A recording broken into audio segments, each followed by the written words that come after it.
चलिए इसको एक बेसिक कॉन्सेप्ट से हम स्टार्ट करते हैं। जैसे हमने कल वोल्ट मीटर पढ़ा था, तो बेसिकली वोल्ट मीटर और पोटेंशियो मीटर दोनों ही जो है वो पोटेंशियल मेजर करने के लिए यूज किए जाते हैं, बट इनकी रीडिंग में डिफरेंस आता है थोड़ा सा। जैसे for example,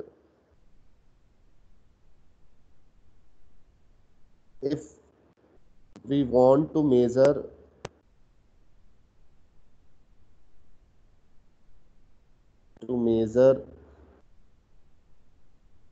EMF of a cell, ठीक है, तो मुझे जो है किसी सेल का ईएमएफ मेजर करना है। तो मैं कुछ एग्जांपल ले लेता हूँ। मान लीजिए मैंने एक सेल ले लिया, ये सेल है, ठीक है, इसका ये इंटरनल रेजिस्टेंस है। ये सेल मान लीजिए 2 वोल्ट का है, ठीक है, और इसका इंटरनल रेजिस्टेंस जो है वो 0.5 ओम का ले लीजिए आप। ओके, तो जो इसका ईएमएफ है वो 2 वोल्ट के बराबर है। अब I want to measure this particular EMF, तो मैंने क्या किया, इस ईएमएफ को मेजर करने के लिए एक वोल्ट मीटर लगा दिया। तो यहां पर हमने एक वोल्ट मीटर कनेक्ट कर दिया।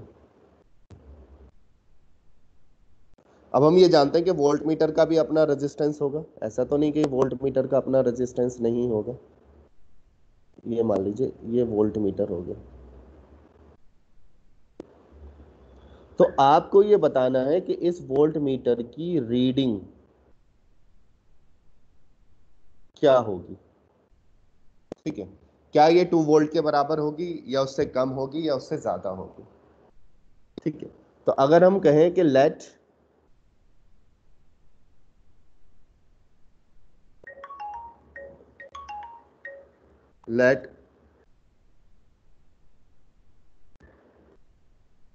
रेजिस्टेंस ऑफ वोल्ट मीटर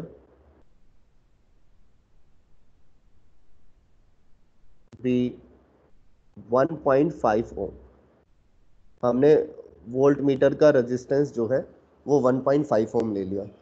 तो ऐसा करने पर ये जो सर्किट है ये इस तरीके से ट्रांसफॉर्म हो गया। देखिए ये हमारा सेल हो गया,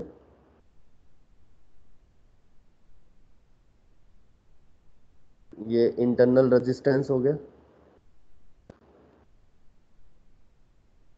और इसके बीच में ये रेजिस्टेंस ऑफ वोल्ट मीटर हो गया। तो इस तरीके से ये सर्किट हो गया। ये हमारा 2 वोल्ट है, ये हमारा 0.5 ओम है, ठीक है, और ये जो आरवी है ये है 1.5 ओम। आप देखेंगे आरवी और इंटरनल रेजिस्टेंस सीरीज में है, तो सर्किट का आर इक्विवेलेंट जो है वो मेरे पास हो गया, सर्किट का R equivalent is 1.5 plus 0.5 and that will be 2 ohm. तो what will be the current flow in the circuit? मान लीजिए I करंट फ्लो हो रहा है,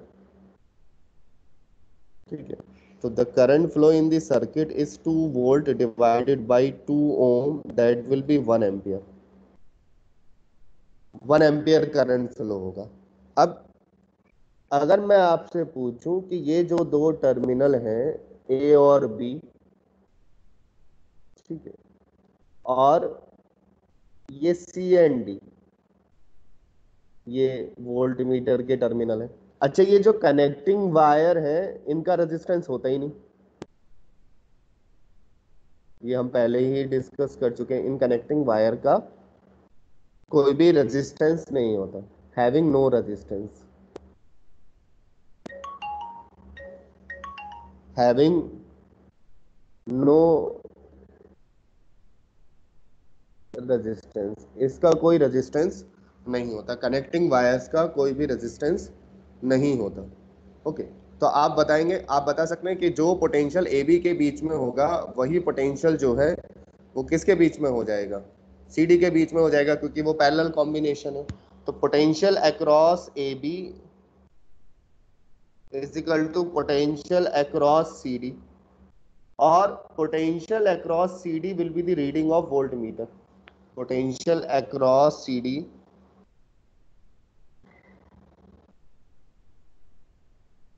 potential across CD will be the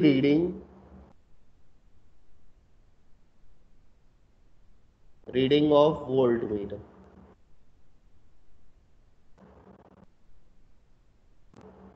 voltmeter की रीडिंग होगी।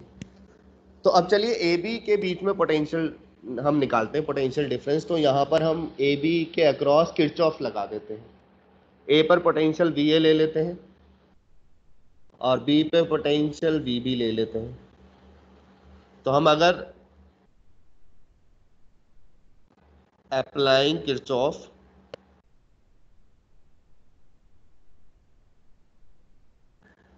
वोल्टेज रूल, ठीक है, यहाँ पे हमने किरचॉफ वोल्टेज रूल लगा दिया। तो क्या डिफरेंस होगा देखिए, वी ए, हम बैटरी के पॉजिटिव से निगेटिव टर्मिनल जा रहे हैं, यानी कि पोटेंशियल घट रहा है। तो वी विल राइट -2 वोल्ट, ठीक है। करंट के अपोजिट डायरेक्शन में जा रहे हैं, और करंट क्योंकि पॉजिटिव से निगेटिव फ्लो होता है, इसका मतलब हम बढ़ते हुए पोटेंशियल के डायरेक्शन में जा रहे हैं। तो that will be I R, I into small R is equal to V B, V A minus V B is equal to 2 minus I R, 2 minus 1 into 0.5 is equal to 1.5 volt. V A B, और ये C D के भी बराबर है, इसके बराबर है, C D के बराबर। और ये जो सी डी है ये रीडिंग ऑफ वोल्ट मीटर है, it's a reading of volt meter.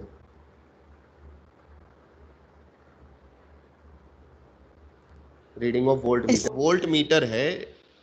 आपने वोल्ट मीटर लगाया था किस रीडिंग के लिए? आपने वोल्ट मीटर लगाया था कि वोल्ट मीटर आपको ये 2 वोल्ट मेजर करके दे, लेकिन जो रीडिंग ऑफ वोल्ट मीटर है वो आ रही है 1.5 volt, means it is different from the EMF. तो कंक्लूजन क्या हुआ कि आप वोल्ट मीटर का इस्तेमाल करके ईएमएफ मेजर नहीं कर सकते, आप terminal potential difference of a cell measure कर सकते हैं। तो ये बात लिख लेते हैं, ठीक है। By using volt meter, by using voltmeter we cannot measure EMF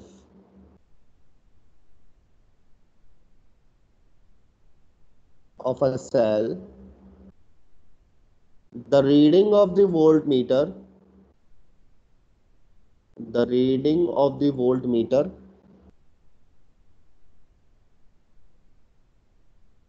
will be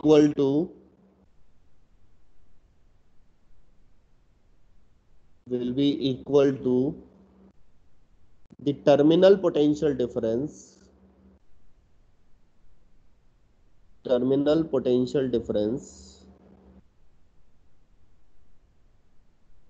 of the cell,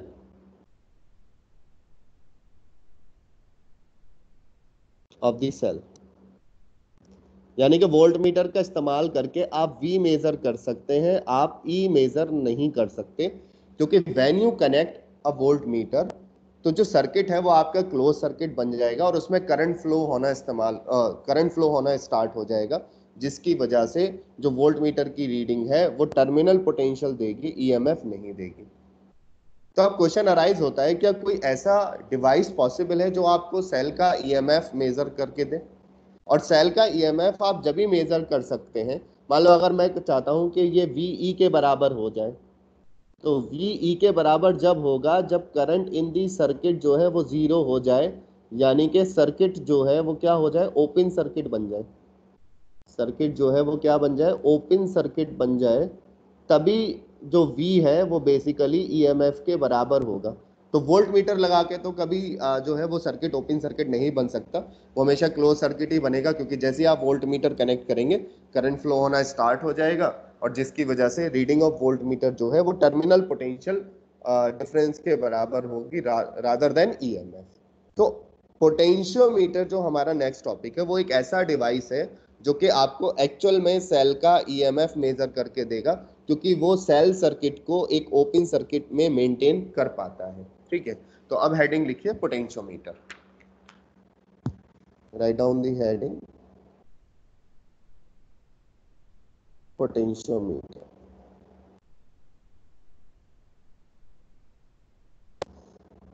लिखिए इसके बारे में।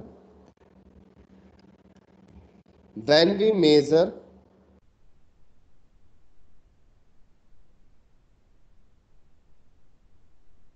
measure the current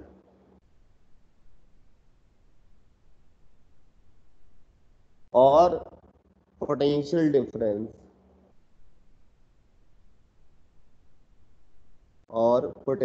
difference using an ammeter or voltmeter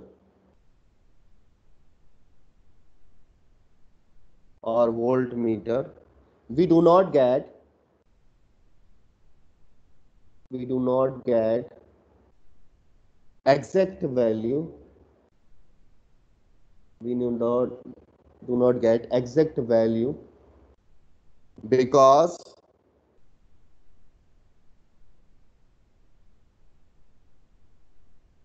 when we connect the ammeter or voltmeter in the circuit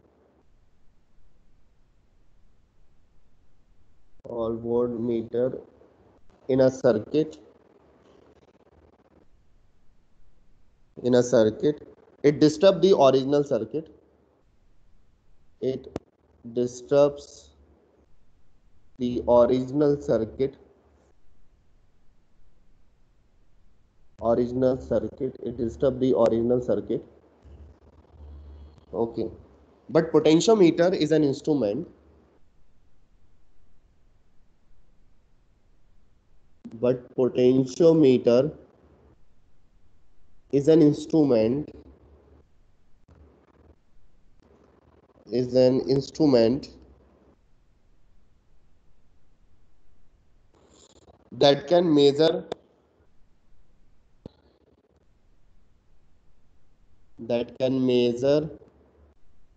potential difference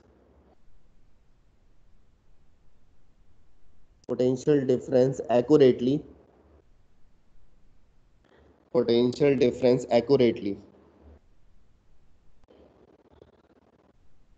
ठीक है, potential difference accurately. Basically अ potentiometer, अब ऐसा क्यों होता है? Basically a potentiometer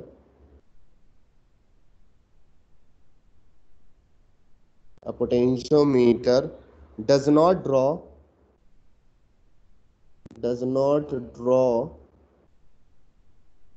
any current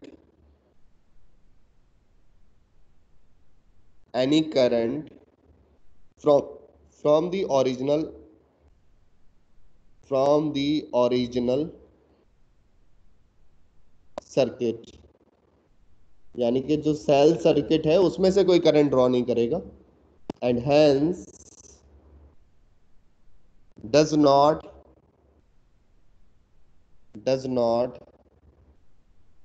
disturb the original circuit.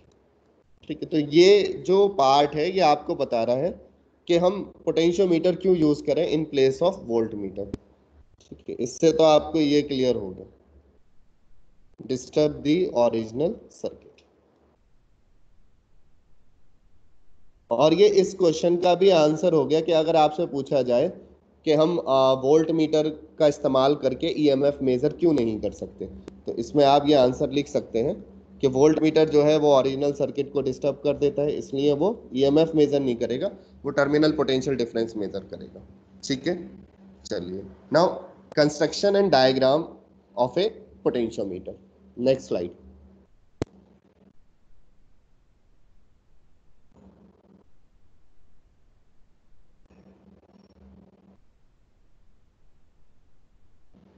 Construction and diagram of potentiometer.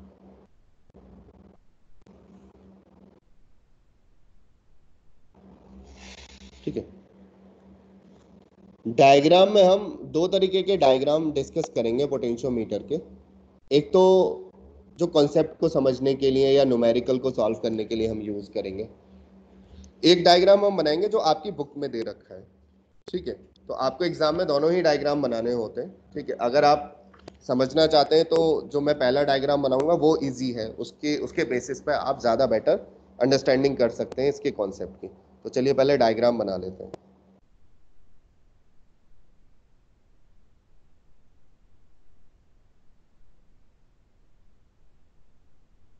Okay, तो ये एक वायर है, इससे एक सेल कनेक्टेड है। देखिए मैं निगेटिव टर्मिनल इधर लगा रहा हूँ, पॉजिटिव टर्मिनल इधर लगा रहा हूँ। बुक में ये आपको उल्टा दिखाई देगा, उसका रीजन मैं अभी आपको बताऊंगा कि ऐसा मैं क्यों कर रहा हूँ। ठीक है, यहाँ पे एक स्विच लगा देंगे। ठीक है, रेजिस्टेंस लगा देंगे।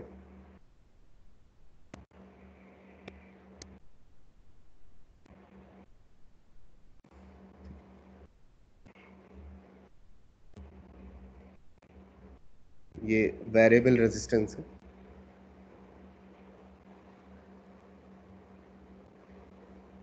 ये तो वायर होगा। ठीक है, अब यहां पे हम बनाते हैं कॉपर स्ट्रिप्स। क्या बनाते हैं यहाँ पे? कॉपर स्ट्रिप्स बनाते हैं।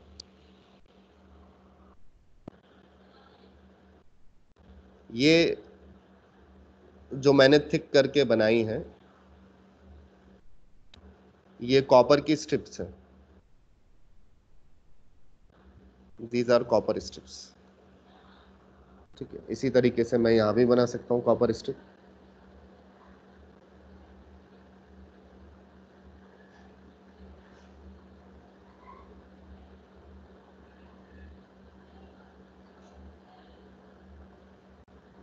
ठीक है, ये कॉपर स्ट्रिप हो गई।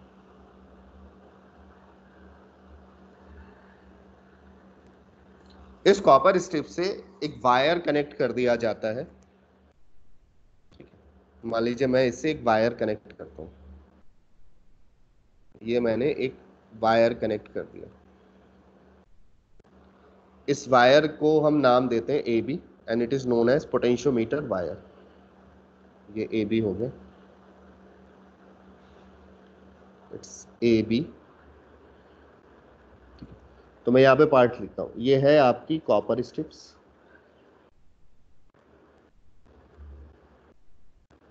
ठीक है, ए बी जो है वो पोटेंशियोमीटर वायर है। Potentiometer wire. ये ई जो है ये कहलाता है ड्राइविंग सेल।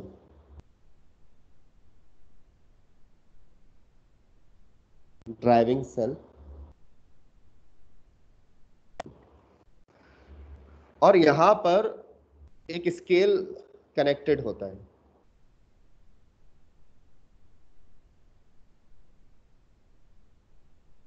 जो कि रीडिंग लेने में हेल्पफुल होता है।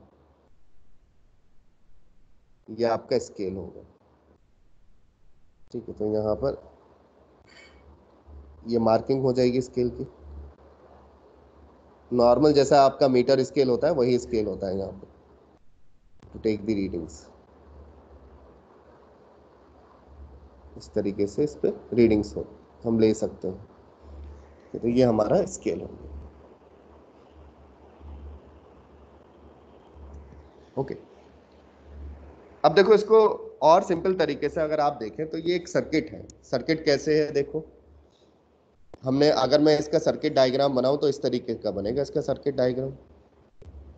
ये एक बैटरी हो गई, ये आपका एक वेरिएबल रेजिस्टेंस हो गया रियोस्टेट। ठीक है, और जो वायर है ए बी, अब ये वायर ए बी जो है वो आइडियल वायर नहीं है, इसका अपना रेजिस्टेंस होगा।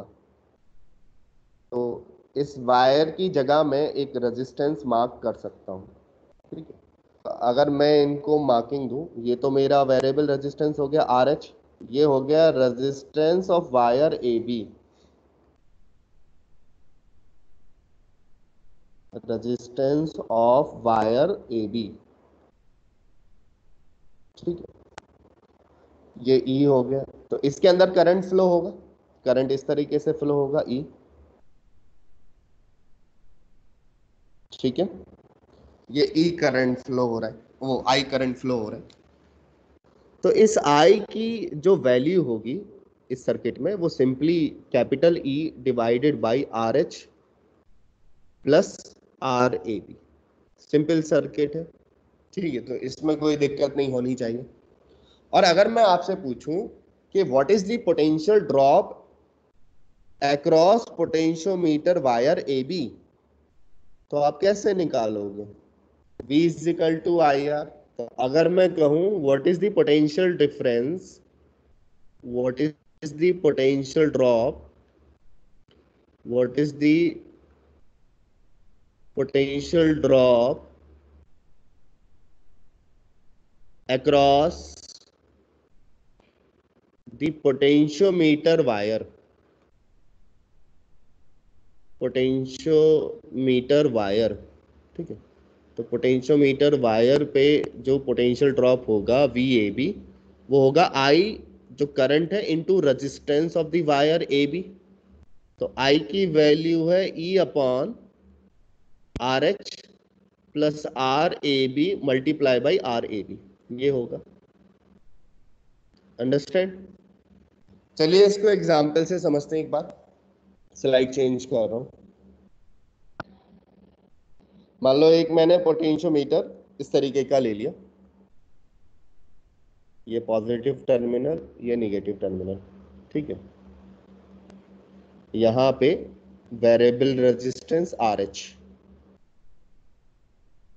और इसके बाद यहां पे ये potentiometer wire, it's a potentiometer wire A B. तो जाहिर सी बात है इस पोटेंशियोमीटर का जो रेजिस्टेंस होगा वो हम आर ए बी लिखेंगे, इसका जो रेजिस्टेंस होगा वो आर एच लिखेंगे।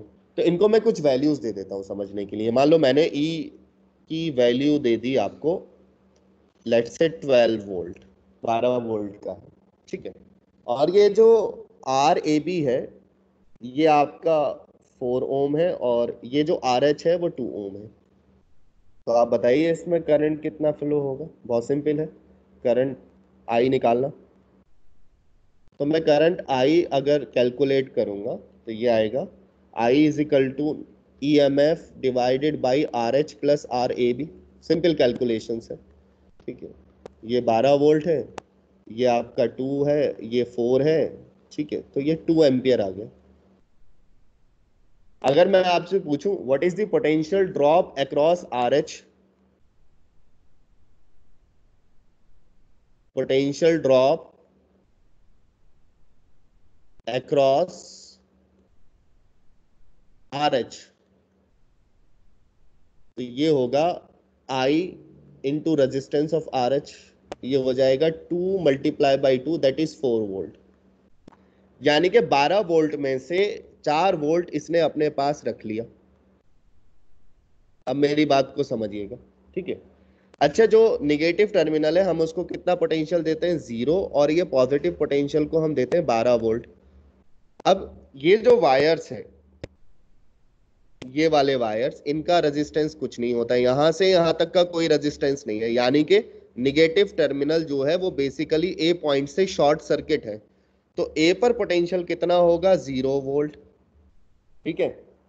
अब आगे देखिए, 12 वोल्ट पोटेंशियल मेरे पास बैटरी की पॉजिटिव टर्मिनल का था, 12 वोल्ट। 12 वोल्ट में से इस रोस्टेट ने या वेरिएबल रेजिस्टेंस ने अपने पास कितना रख लिया? 4 वोल्ट। तो 12 में से 4 वोल्ट गए तो इस पॉइंट पर कितना पोटेंशियल होगा? इस पॉइंट पर होगा 12 volt minus 4 volt, and that will B 8 volt, ठीक है। इस पॉइंट पर ब्लू वाले डॉट जो मैंने लगाया। अब अगेन ये जो है ये शॉर्ट सर्किट है, यहाँ पे ये वायर है, तो यहाँ पे तो कोई रेजिस्टेंस नहीं होगा, तो जो पोटेंशियल इस डॉट पर है 8 वोल्ट का, वही बी पे हो जाएगा, यानी कि बी पे जो पोटेंशियल हो जाएगा वो कितना हो जाएगा, 8 वोल्ट हो जाएगा। तो अगर मैं आपसे पूछूं what is the potential across A B, तो आप डायरेक्टली लिख सकते हैं 8 वोल्ट, या फिर आप इसको सॉल्व कर सकते हैं, आप बोलोगे V A B is equal to current जो है वो आई है, रेजिस्टेंस आर ए बी है, ठीक है। तो यहां से आप निकाल सकते हैं 2 एम्पियर करंट है, 4 वोल्ट है, तो 8 वोल्ट। तो दोनों तरीके आपके वैलिड है पोटेंशियल निकालने के लिए, यानी कि इस पूरे वायर के अक्रॉस जो पोटेंशियल ड्रॉप होगा, ए बी के अक्रॉस जो पोटेंशियल ड्रॉप होगा उसकी वैल्यू कितनी होगी, 8 वोल्ट की। और इस तरीके से बैटरी का 12 वोल्ट यूटिलाइज होगा, ठीक है। एक सिचुएशन तो ये आकर होंगी, एक सिचुएशन तो ये है। दूसरी सिचुएशन इससे इजी है, अगर मैं आपको ऐसा कोई पोटेंशियोमीटर दे दूं, मान लीजिए से मैंने ले लिया, यहाँ पे आर एच नहीं लगाया मैंने, कोई आर एच नहीं है, सिर्फ ई है, 12 वोल्ट की बैटरी है, ठीक है। और ये कनेक्टिंग वायर है जिनका कोई रेजिस्टेंस नहीं होता है, या कॉपर स्ट्रिप जो है जिसका रेजिस्टेंस लीस्ट होता है, ठीक है, मिनिमम रेजिस्टेंस के लिए हम यूज करते हैं। ये हमारा पोटेंशियोमीटर वायर हो गया ए बी, ठीक है। ए बी का रेजिस्टेंस होगा, तो ये पोटेंशियोमीटर वायर हो गया ए बी, ठीक है। तो ये मैंने ले लिया E इजिकल टू 12 वोल्ट, यानी कि ये वाली प्लेट 12 वोल्ट पे है और ये 0 पे है। आप देखिए यहां से यहां तक ये पूरा शॉर्ट सर्किट है, ये वाला पार्ट, तो ए पर जो पोटेंशियल होगा वो 0 वोल्ट हो जाएगा। इसी तरीके से ये वाला पार्ट पूरा शॉर्ट सर्किट है, अब बीच में आरएच भी नहीं है जो अपने पास कुछ पोटेंशियल रख ले, तो सारा का सारा पोटेंशियल इस बी एंड पर हो जाएगा, ठीक है। तो बी एंड पर जो मेरे पास पोटेंशियल हो जाएगा वो कितना हो जाएगा, 12 वोल्ट, यानी कि इस केस में जो पोटेंशियल अक्रॉस ए बी होगा वो कितना होगा, 12 वोल्ट हो जाएगा, ठीक है। तो potential drop across potentiometer wire, potential drop across potentiometer wire, ठीक है। बात आई आपके समझ में? तो इस तरीके से आप ए बी के अक्रॉस पोटेंशियल निकाल सकते हैं। चलिए अब आगे लिखते हैं।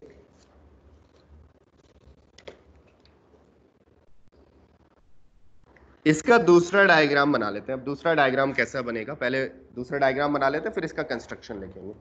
तो चलिए डायग्राम 2 जो आपके बुक में दिख रहा है, चलिए मैं पहले डायग्राम बना देता हूँ, उसके बाद बात करते हैं। बनाइए।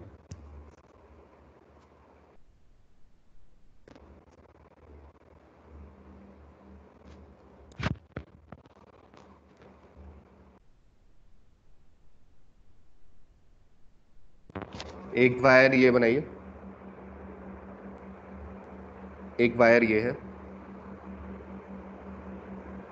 एक वायर ये है, और एक वायर ये।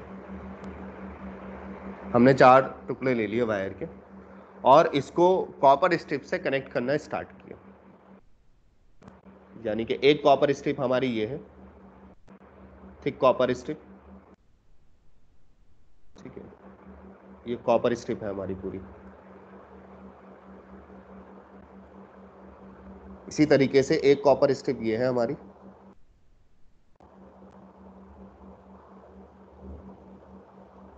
ये कॉपर स्ट्रिप हो गई।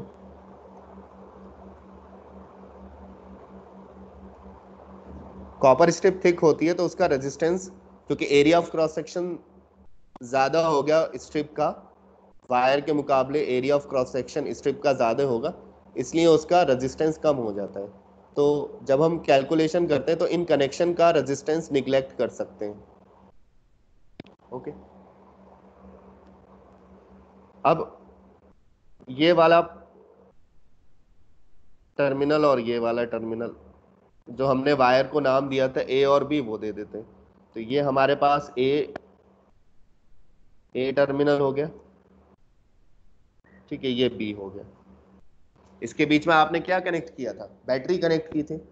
अब आप देखो ए को आपने किस किस टर्मिनल से कनेक्ट किया था, ए को आपने निगेटिव टर्मिनल से कनेक्ट किया था, पिछले डायग्राम में आप देख सकते हैं, ठीक है। बुक में हो सकता है ये टर्मिनल पॉजिटिव से कनेक्ट हो, बट हम इसको निगेटिव से कनेक्ट करेंगे। ये आपका सेल हो गया, ये पॉजिटिव है, ये निगेटिव है।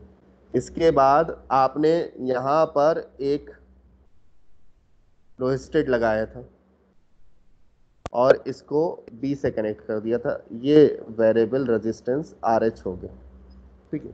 तो सेम डायग्राम है, ये रेजिस्टेंस है, ये आपका बैटरी है कैपिटल ई, और ए बी जो है वो पोटेंशियोमीटर वायर है। ए बी पूरा क्या है, पोटेंशियोमीटर वायर, ठीक है,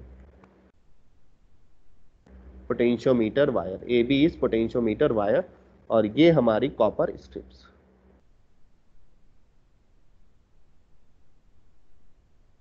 ठीक है। तो पिछले केस में एक सिंगल वायर हम यूज करते थे, यहाँ पे हमने वायर की लेंथ बढ़ाने के लिए, अब अगर ये 4 वायर हम एंड टू एंड कनेक्ट करें तो पोटेंशियोमीटर की जो लेंथ है वो बहुत बड़ी हो जाएगी। तो इसको इस तरीके से एक जिगजैग पाथ में कनेक्ट कर दिया जाता है, एक पार्ट ऐसे लगा दिया, फिर रिमेनिंग पार्ट ऐसे।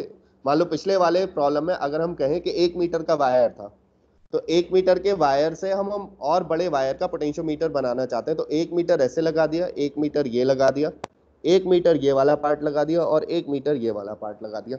तो ये जो पोटेंशियोमीटर है, इसका जो पोटेंशियोमीटर वायर की लेंथ हो गई वो 4 मीटर हो गई। पिछले वाले केस में वो कितनी थी, 1 मीटर। अब अगर 4 मीटर आप डायरेक्टली लगाओगे तो जो डायमेंशन ऑफ पोटेंशियोमीटर है वो बहुत बड़ी हो जाएगी और उसको हैंडल करना मुश्किल हो जाएगा, क्योंकि लैब में वो एक प्रॉपर स्पेस को ऑक्युपाई करेगा। इसलिए इस तरीके का एक सेटअप बना दिया जाता है। ऑब्वियस है इसमें एक स्केल भी होगा, वो हम ड्रॉ कर देते हैं, ठीक है। तो यहाँ पे एक स्केल रहता है to measure the reading. Reading कैसे लेते हैं वो एक अलग बात है, अभी बाद में डिस्कस करेंगे, पहले कंस्ट्रक्शन देख लेते हैं। तो ये इसकी स्केल हो गया, okay, this is the scale, ये हमारा स्केल हो गया। तो सेम पार्ट है, बट जो वायर है उसको जो है मॉडिफाई कर दिया गया है, बाकी कुछ चेंजेस नहीं है। चलिए कंस्ट्रक्शन लिख लेते हैं इसका, हेडिंग डालिए कंस्ट्रक्शन। कंस्ट्रक्शन में देखो कौन सा पार्ट क्या होता है, किसका बना होता है, और उसका पर्पस क्या होता है, ये बहुत चीजें इंपॉर्टेंट है, वहां से जो आपके 1 मार्क्स के क्वेश्चन है वो पूछे जाते हैं। लिखिए, अ potentiometer, potentiometer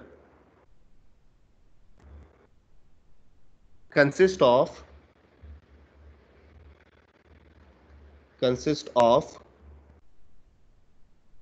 long wire AB, long wire AB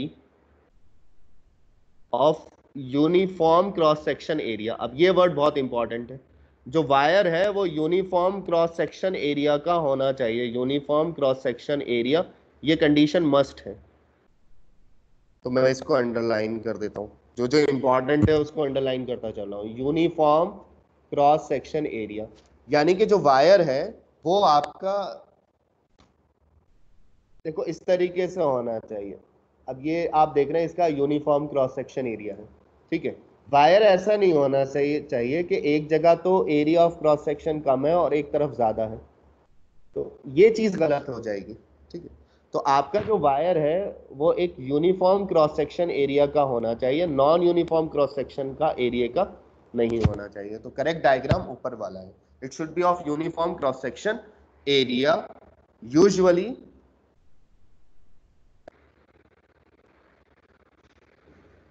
usually 4 metre to 10 metre, यानी कि जो उसकी लंबाई है वो 4 मीटर से लेके 10 मीटर तक कहीं भी हो सकती है। लॉन्ग ऑफ, अब किस मटेरियल का बना होता है, तो मटेरियल लिख लेते हैं, एक तो मैग्नीन, ये अलॉय है, ठीक है, और कॉन्स्टेंटन। अब यहां से ये क्वेश्चन पूछा जाता है कि पोटेंशियोमीटर जो वायर है वो किस मटेरियल का बना होता है, तो ये वाला पार्ट भी बहुत ज़्यादा इंपॉर्टेंट हो गया। किस मटेरियल का बना होता है, इन मटेरियल का बना होता है। ठीक है, तो एक तो क्वेश्चन डायरेक्ट हो गया कि किन मटेरियल का बना होता है। एक इनडायरेक्ट क्वेश्चन है कि इन मटेरियल का क्यों बना होता है। अलॉयज है, कोई रीजन बताएगा कि इन मटेरियल का क्यों बना होता है। रीजन है due to high resistivity, high resistivity ज्यादा टेम्परेचर झेल से एंड लो टेम्परेचर कोफिशिएंट। अभी हमने ये डिस्कस कर चुके हैं पहले। लो टेम्परेचर कोफिशिएंट, देखो हाई रेजिस्टिविटी है तो हमें पर्टिकुलर वायर की ज्यादा बड़ी लेंथ नहीं चाहिए, क्योंकि कम लेंथ में भी काम चल जाएगा ड्यू टू हाई रेजिस्टेंस नहीं होना चाहिए।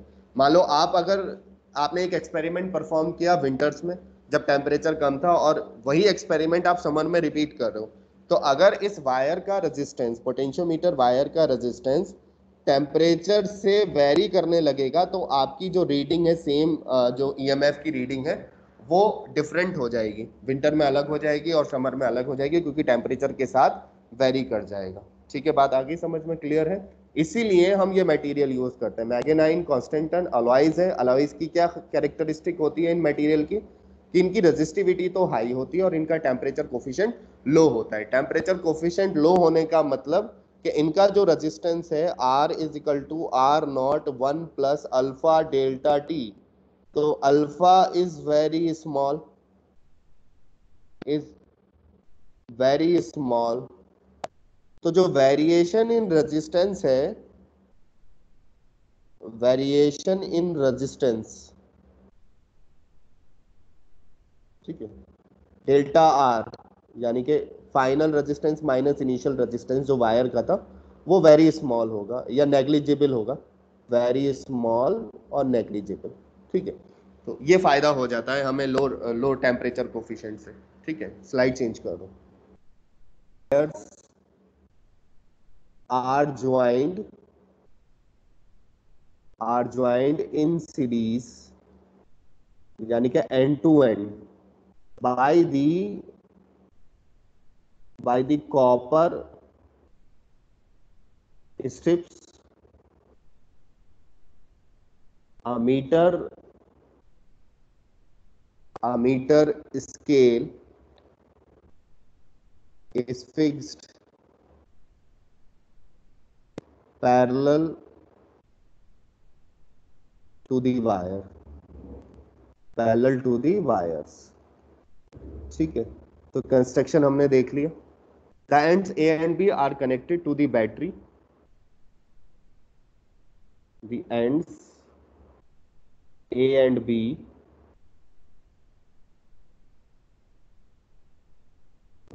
are connected to a battery। ठीक है, तो एंड ए एंड बी जो है वो बैटरी से कनेक्ट कर दिए जाते हैं, एक की से कनेक्ट कर दिए जाते हैं, लगा सकते हैं की, एंड अ रोहिस्टेड, एंड अ रोहिस्टेड इसलिए लगाते हैं कि आपको जब एक्सपेरिमेंट परफॉर्म करते हैं तो मल्टीपल रीडिंग लेनी होती है, तो आप रोहिस्टेड को वेरी करके एक ही सेल का जो आप ईएमएफ मेजर करेंगे उसकी मल्टीपल रीडिंग जो है वो आप ले सकते हैं। द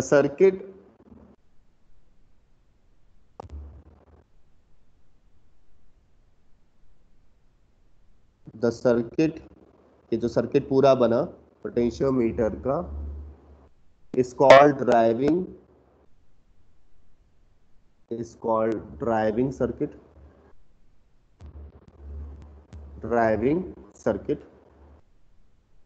ठीक है। send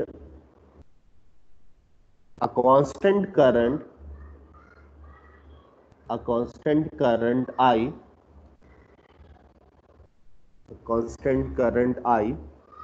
through the potentiometer wire, through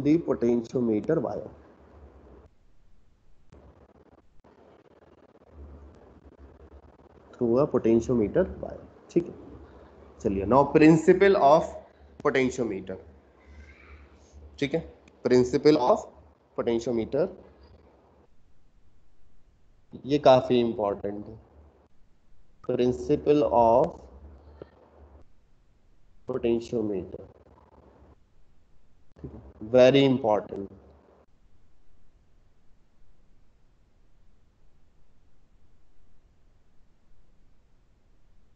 चलो एक काम करते हैं, सर्किट बनाते हैं और इसको समझते हैं, फिर इसको लिखेंगे। तो पोटेंशियोमीटर का हम सर्किट बना लेते हैं।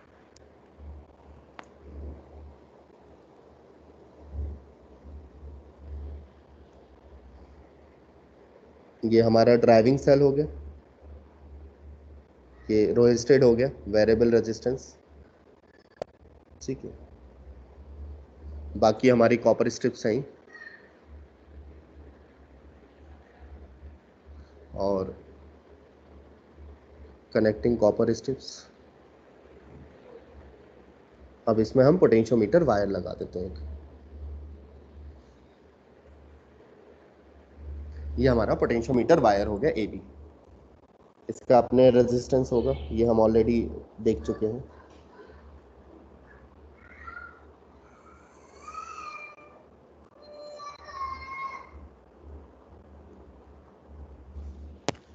ये जो ए बी है ये एक यूनिफॉर्म क्रॉस सेक्शन एरिया का वायर है, इसकी अपनी रेजिस्टिविटी होगी, ठीक है।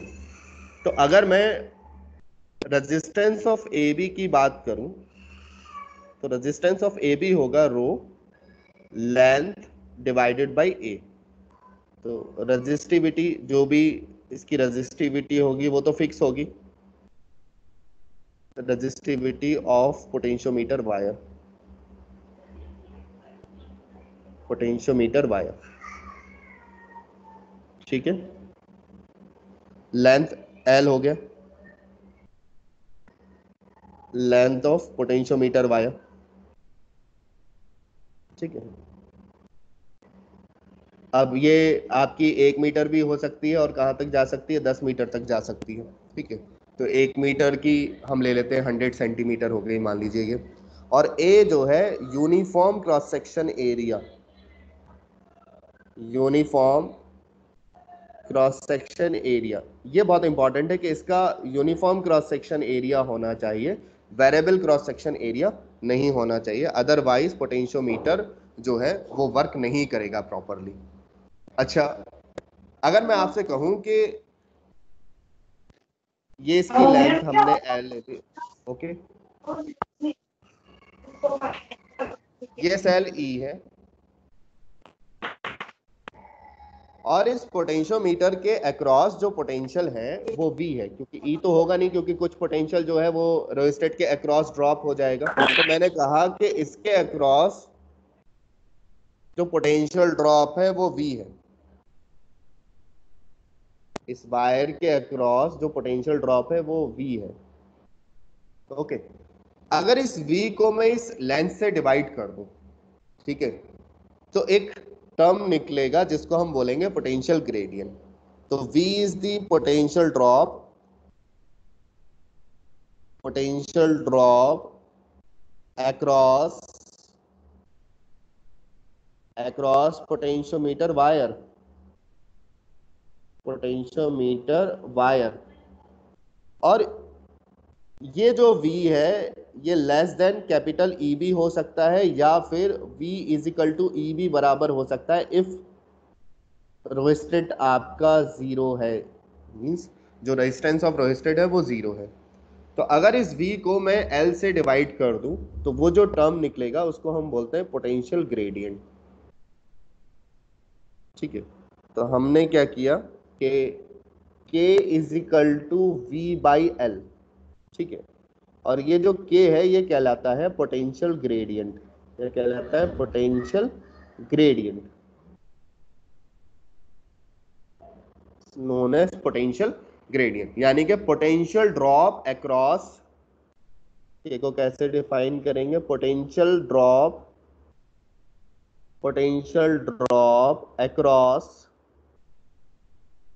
across the potentiometer wire, across a potentiometer wire per unit length,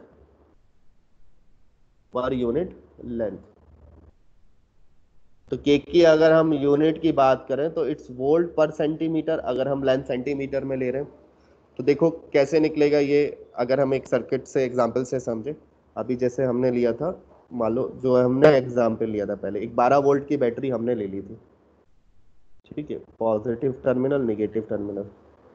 एक वेरिएबल हमने रोस्टेट लिया था, ठीक है, ये हमारा पोटेंशियोमीटर वायर हो जाएगा ए बी। अब देखिए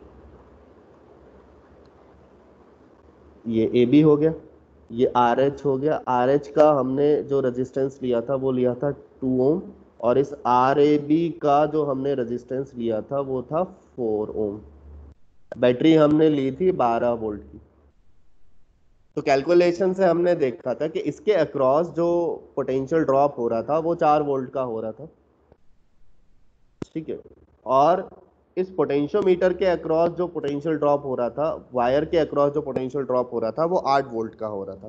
पिछली कैलकुलेशन को रिफर कर सकते हैं आप, ठीक है, 8 वोल्ट। और मान लीजिए इस वायर की लेंथ जो है वो हमने L इजिकल टू 1 मीटर ले लिया, 1 मीटर की लेंथ ले ली, L इजिकल टू 1 मीटर या फिर 100 सेंटीमीटर। तो इसके 1 सेंटीमीटर पे कितना पोटेंशियल ड्रॉप होगा वो हम निकाल सकते हैं। तो K is equal to 8 volt divided by 100 centimetre. तो हमारा जो पोटेंशियल ड्रॉप आ जाएगा वो 8 इंटू 10⁻⁻2 वोल्ट पर सेंटीमीटर। यानी कि जब भी हम इस स्केल पर, इस वायर पर 1 सेंटीमीटर आगे बढ़ेंगे तो हमारा पोटेंशियल इतना बढ़ जाएगा। कैसे? देखो इस वायर को अगर मैं अलग से बनाऊं, समझिएगा बात को, बहुत इंपॉर्टेंट है। इस वायर को मैंने ड्रॉ कर लिया, मान लीजिए ए बी को, सिर्फ वायर ड्रॉ कर रहा हूं। तो ये हमारा ए हो गया, ठीक है, ये बी हो गया। क्योंकि ये एंड डायरेक्टली, जैसा मैंने बताया कि डायरेक्टली ये एंड जो है वो नेगेटिव टर्मिनल से कनेक्ट है, और नेगेटिव टर्मिनल को हम 0 पोटेंशियल दे सकते हैं। तो इस एंड पर जो है वो 0 वोल्ट है। अच्छा, 12 वोल्ट में से 4 वोल्ट यूज हो गया, तो यहाँ पे जो पोटेंशियल बचा 8 वोल्ट, तो बी पे भी हमारे पास जो पोटेंशियल होगा वो 8 वोल्ट हो जाएगा। तो हमारा पोटेंशियल जो है वो 0 वोल्ट से 8 वोल्ट बढ़ रहा है। यानी कि जब जब हम इस पे आगे की तरफ जाएंगे तो हमारा potential will increase, potential will increase, ठीक है। तो मान लीजिए अगर मैं यहाँ पर x इजिकल टू, ये एक डिस्टेंस x ले लेता हूँ, ठीक है, और मैंने स्केल पे इसको मेजर करना है। स्केल तो नीचे रहते ही है, तो ये हमारा स्केल अवेलेबल है यहाँ पे। ये स्केल जो है वो पूरा का पूरा कितना होगा, आपके 100 सेंटीमीटर का स्केल होगा। यानी कि इसकी जो फर्स्ट होगा वो 0 होगी और लास्ट रीडिंग जो है वो 100 होगी। तो ये तो 0 सेंटीमीटर हो गया यहाँ वाला एक एंड इसका, ठीक है सर, 0 सेंटीमीटर, और ये हमारा 100 सेंटीमीटर हो गया। तो मान लीजिए मैं किसी रीडिंग पर, अब मैंने ये रीडिंग ली यहाँ पर, और ये जो रीडिंग है ये मान लो आपकी है 30 सेंटीमीटर। तो इस पॉइंट को मैंने C लिख दिया। तो can you predict what is the potential difference A and C? A और सी के बीच में जो पोटेंशियल होगा वो कितना होगा? बहुत सिंपल सी बात है, मैं लिखूंगा VAC। मुझे जो है वो पोटेंशियल पर यूनिट लेंथ मालूम है जो कि K है। तो L लेंथ में मैं, ये मान लो L डैश है, तो L डैश में कितना होगा, इतना, या X है, ये L डैश नहीं है, हमने X लिया है ना इसको, तो इसको X ही रहने देते हैं। तो हमने एक सिंपल यूनिटरी मेथड इस्तेमाल कर लिया, ठीक है, और ये हमारा आ जाएगा 8/100 सेंटीमीटर मल्टीप्लाई बाई 30, ठीक है, ठीक है। और आगे बढ़ेंगे तो हमारा पोटेंशियल और बढ़ जाएगा। मान लो हम डी पॉइंट पर आ गए, ठीक है, डी पॉइंट पर आ गए जो कि 60 सेंटीमीटर पर है, ठीक है। तो AD जो पोटेंशियल है, ए से लेके डी तक जो पोटेंशियल होगा वो हमारा कितना हो जाएगा, it will be K into X2, यानी कि जो हमारा 60 सेंटीमीटर है, अब के हमारे पास है 8 volt divided by 100 multiply by 60, ठीक है। तो ये हो जाएगा इसका डबल, दैट इज 4.8 वोल्ट्स। तो ऐसे ऐसे जब हम ए से बी की तरफ बढ़ते हैं, ठीक है, तो हमारा पोटेंशियल बढ़ता चला जाता है। ए पर 0, ठीक है, 0 के बाद 1 2 3 4 5 6 7 8 पोटेंशियल, इस तरीके से पोटेंशियल बढ़ता चला जाएगा, ठीक है। इसको अगर सिंपली यूनिटरी मेथड से आप समझना चाहें तो मैं कहता हूं 8 वोल्ट जो पोटेंशियल है वो 100 सेंटीमीटर से एसोसिएटेड है, ठीक है। बात आ गई समझ में, क्लियर है। तो अब अगर मैं कहूं कि 1 सेंटीमीटर से कितना पोटेंशियल एसोसिएटेड होगा, तो 1 सेंटीमीटर से जो पोटेंशियल एसोसिएटेड होगा वो 8/100 होगा। फिर मैं आपसे पूछूं 30 सेंटीमीटर से कितना पोटेंशियल एसोसिएटेड होगा, तो 30 into 1 centimetre into 8/100 into 30 centimetre. तो आपको जो मेथड इजी लगे आप वो method, basic principle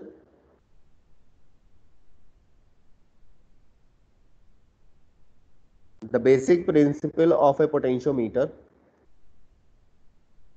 the basic principle of a potentiometer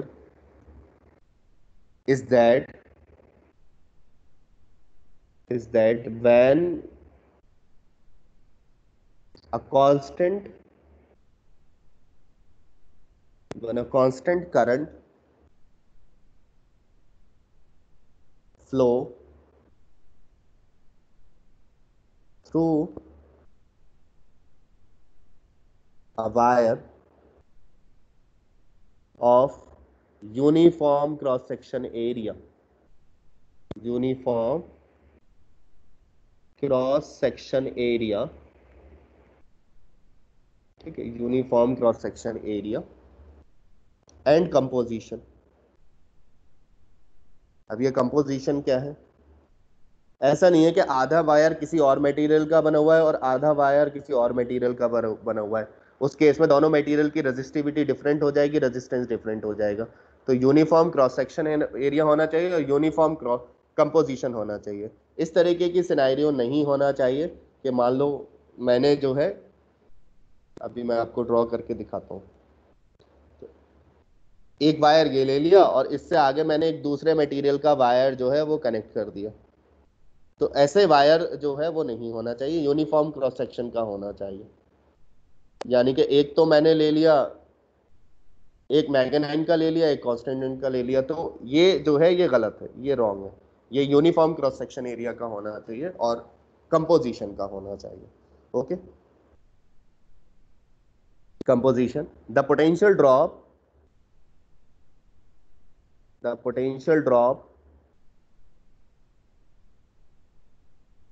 occurs any length across any length of the wire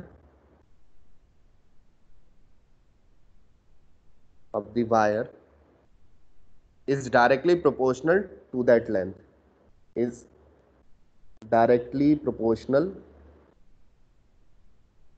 to that length, proportional to that length। तो यही अभी हमने काम थोड़ी देर पहले किया था कि x लेंथ का जो पोटेंशियल आ रहा था वो क्या आ रहा था, x के प्रोपोर्शनल आ रहा था, ठीक है। ये अभी हमने थोड़ी देर पहले किया था। देखिए ये हमारा पोटेंशियोमीटर वायर हो गया ए बी, ठीक है, दिस इज ए बी। इस एंड पर जो पोटेंशियल है वो 0 वोल्ट था, इस एंड पर जो पोटेंशियल था वो V था, या अभी हमने एग्जांपल लिया था 8 वोल्ट का। ओके, इसकी जो लेंथ थी वो 100 सेंटीमीटर हमने ली थी, कंप्लीट लेंथ। और हमने कहा कि मुझे x पे पोटेंशियल चाहिए एट पॉइंट C, जो कि x डिस्टेंस पर है। तो पोटेंशियल अक्रॉस AC जो होगा वो बेसिकली kx, तो अब k तो कांस्टेंट हो गया, तो पोटेंशियल अक्रॉस AC जो है वो लेंथ के प्रोपोर्शनल हो गया x के, जो भी हमने लेंथ ली। लेंथ बढ़ाओगे तो पोटेंशियल बढ़ जाएगा, घटाओगे तो पोटेंशियल घट जाएगा। तो यही इसका बेसिक प्रिंसिपल हो गया। अब इस k को हमने देखा कि जो पोटेंशियल ग्रेडियंट है ठीक है, जो पोटेंशियल ग्रेडियंट है उसको और किसी और तरीके से हम एक्सप्रेस कर सकते हैं। इसके दो तरीके हैं, एक तो k is equal to V by L, simple सा, k is equal to V by L, और ये ध्यान रखिएगा v is the potential drop across A B, potential drop across A B, potential drop across A B, ठीक है, A B के across जो potential drop है वो है ये भी। ओके, और कोई तरीका इसको एक्सप्रेस करने का? क्या हम इसको करंट फ्लो के टर्म्स में एक्सप्रेस कर सकते हैं? देखो, पोटेंशियल अक्रॉस ए बी जो है वो हम ये भी तो लिख सकते हैं, current flowing into resistance of A B, बिल्कुल लिख सकते हैं, ठीक है। तो potential drop across the wire A B, जो पोटेंशियोमीटर वायर है ए बी, और इसके अक्रॉस मान लो आई करंट फ्लो हो रहा होगा इस पोटेंशियोमीटर वायर के जो सेल से आ रहा होगा, आई है ना, B at higher potential, A is lower potential, तो बी से ए की तरफ फ्लो हो रहा होगा, तो मैंने इसको लिख दिया आई इंटू आर ए बी। अब ये जो आर ए बी है इसको भी तो हम लिख सकते हैं किसी और तरीके से, जो कि रजिस्टिविटी और लेंथ और क्रॉस सेक्शन एरिया के टर्म्स में लिखा जा सकता है, ठीक है। तो V A B is equal to I, resistance है rho, L upon area of cross section. इस वैल्यू को आप पहली वाली इक्वेशन में पुट कर दीजिए, यानी कि मैं इसको यहाँ पे पुट करना चाहता हूँ, तो k की वैल्यू मेरी आएगी, V A B by L है, वो लेंथ ऑफ द वायर है पूरा, तो वी ए बी मैंने क्या लिखा, I rho L by A divided by L. So now potential gradient can be expressed in terms of current, resistivity and area of cross section, ठीक है। तो final एक k का एक्सप्रेशन हमारे पास क्या आया, आई रो ए। अब ये जो एक्सप्रेशन है ये भी काफी इंपॉर्टेंट है, ये जो है वो सेंसिटिविटी ऑफ पोटेंशियोमीटर को डिफाइन करने के लिए हम यूज करेंगे, ठीक है। अब सेंसिटिविटी क्या होती है वो मैं आपको बाद में बताऊंगा, फिलहाल आप ये फार्मूला याद रखेंगे, और this formula is used to explain the sensitivity of a potentiometer. So this formula is used to define sensitivity of potentiometer, ठीक है। पोटेंशियोमीटर की सेंसिटिविटी को डिफाइन करने के लिए हम यूज करेंगे। अच्छा, यहाँ से कुछ कंसेप्चुअल क्वेश्चन पूछे जा सकते हैं, जैसे फॉर एग्जांपल अगर मैं कहूँ कि मैंने जो है वो जो इस वायर में करंट फ्लो हो रहा है उसको बढ़ा दिया, आई को बढ़ा दिया, what will happen to the potential gradient? तो आप यहाँ पे देख सकते हैं रजिस्टिविटी कांस्टेंट है, वायर वायर तो मैं चेंज नहीं कर रहा, उसका एरिया भी चेंज नहीं कर रहा, ठीक है। तो जो आई बढ़ने पर जो पोटेंशियल ग्रेडियंट है वो बढ़ जाएगा, और अगर मैं इस पोटेंशियोमीटर वायर के थ्रू आई को डिक्रीज कर दूंगा तो ये के भी डिक्रीज हो जाएगा। तो on increasing the current the potential gradient increases, और on decreasing the current the potential gradient decrease होता है, यानी कि जब जब आप करंट बढ़ाएंगे पोटेंशियल ग्रेडियंट बढ़ जाएगा, यानी कि potential drop per unit length बढ़ जाएगा, ठीक है। गेटिंग माय पॉइंट, समझ में आई बात? चलिए देखिए नेक्स्ट देखते हैं, graph between V potential drop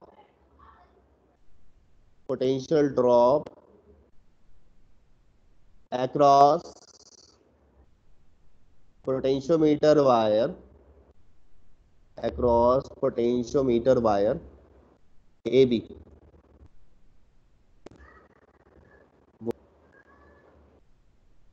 length of the potentiometer wire,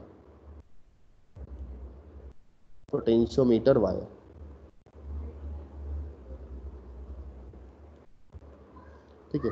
तो हम जानते हैं हमारे पास K होता है V बाई एल, ठीक है। तो हमारे पास जो V होगा वो KL होगा। तो अगर हम इसका ग्राफ बनाएंगे तो वो इस तरीके से बनेगा, तो y एक्सिस पे तो V है हमारा, और इधर L है, तो ये तो हमारा y हो गया, ये m हो गया और ये x हो गया। तो it will be a straight line passing through the origin. तो इसकी स्लोप क्या देगी आपको? तो इसकी जो स्लोप है n is equal to tan theta, वो किसके बराबर होगी? पोटेंशियल ग्रेडियंट के बराबर। किसके बराबर? पोटेंशियल ग्रेडियंट के बराबर। It is equal to potential gradient. Okay, बात आ गई समझ में? क्लियर है? अब बात करते हैं कि पोटेंशियोमीटर जो है आप कहाँ कहाँ यूज करते हैं। ठीक है, क्या क्या यूजेस हैं उसके। Application of potentiometer. ठीक है, तो जनरली आपके सिलेबस में 3 एप्लीकेशन है, उसको हम डिटेल में डिस्कस करेंगे। हेडिंग डालिए application of potentiometer.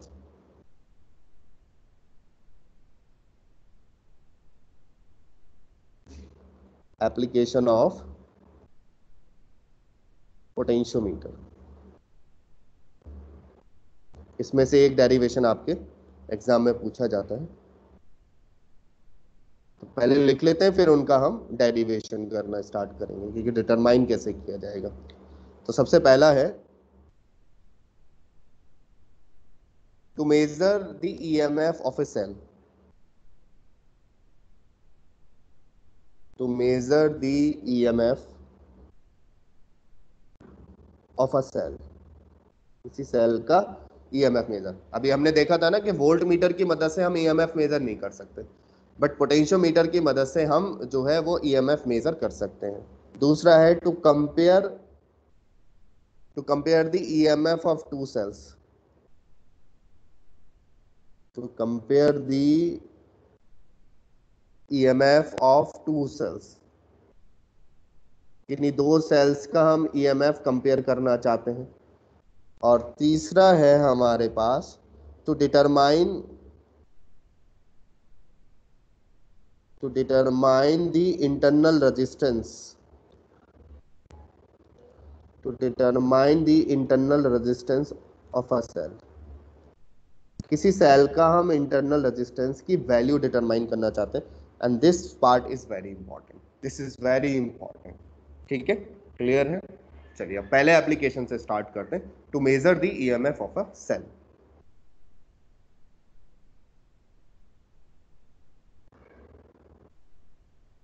To measure the EMF of a cell. Okay, पहले डायग्राम बना लेते हैं इसका, फिर उसका डिस्कशन करेंगे। तो सबसे पहले पोटेंशियोमीटर हम ड्रॉ करते हैं।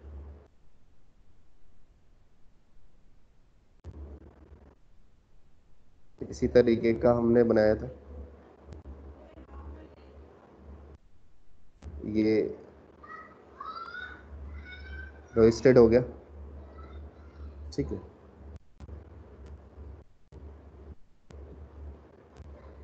ये आपकी कॉपर स्ट्रिप्स हो जाएंगी।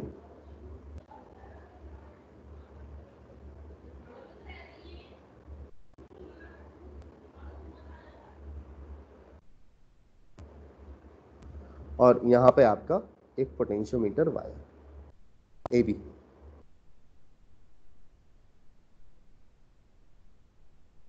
ओके, अब आप जरा ध्यान से देखिए, ये निगेटिव टर्मिनल है, ये पॉजिटिव टर्मिनल है, इसका EMF E है, ये रोस्टेड है RH। बाकी पोटेंशियोमीटर वायर का अपना रेजिस्टेंस होगा। ओके, अब जिस सेल का आपको EMF मेजर करना है, आप उसको एक वायर के थ्रू यहाँ पे लगाइए। ये उसका इंटरनल रेजिस्टेंस और ये उसका EMF।